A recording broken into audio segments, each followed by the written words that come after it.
In a quiet village nestled against the rugged mountains, there lived an old farmer who spent his days tending to his small, misty rice paddy.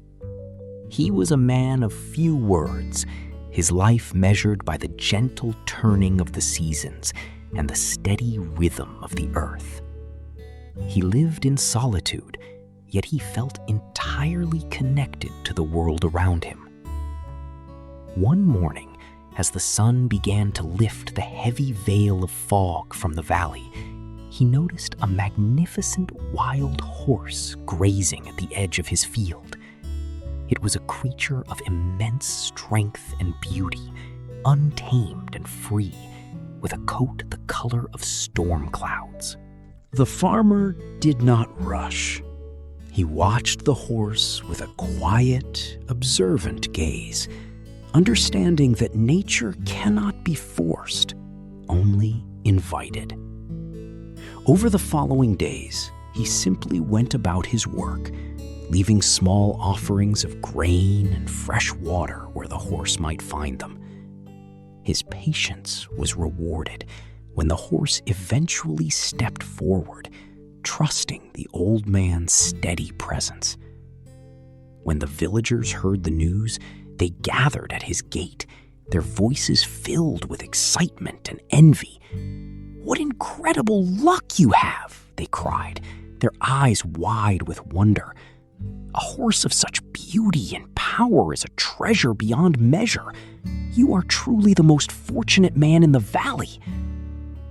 The farmer looked at them, his face unmoving, and simply replied, "Maybe."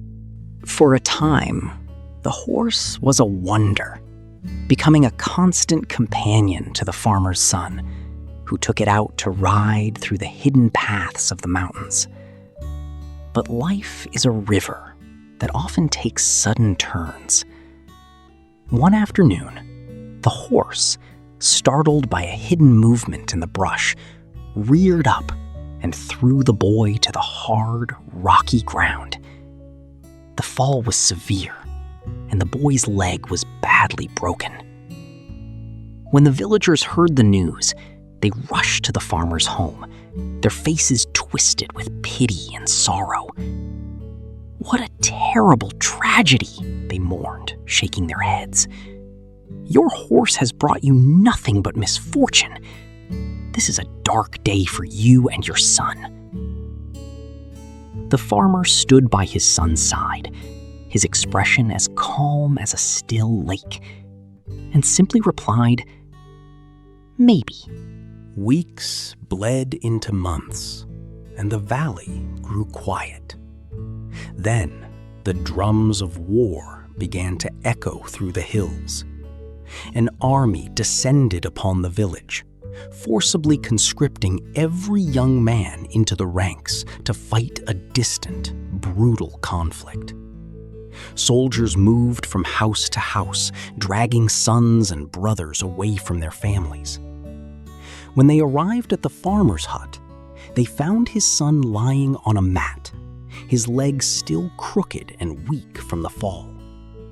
Seeing he could neither march nor carry a weapon, the soldiers pushed past him, moving on to the next home.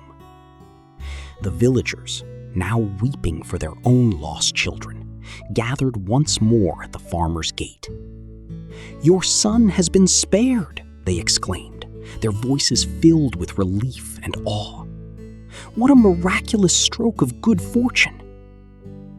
The farmer looked at them, his eyes reflecting the vastness of the mountain peaks, and simply replied, "Maybe." In this story from Zen tradition, we learn that the events of our lives are not neatly labeled as good or bad. The farmer reminds us that the river of life is complex and infinite. We should be careful about labeling the moments that happen to us, for we can never truly see the end of the chain.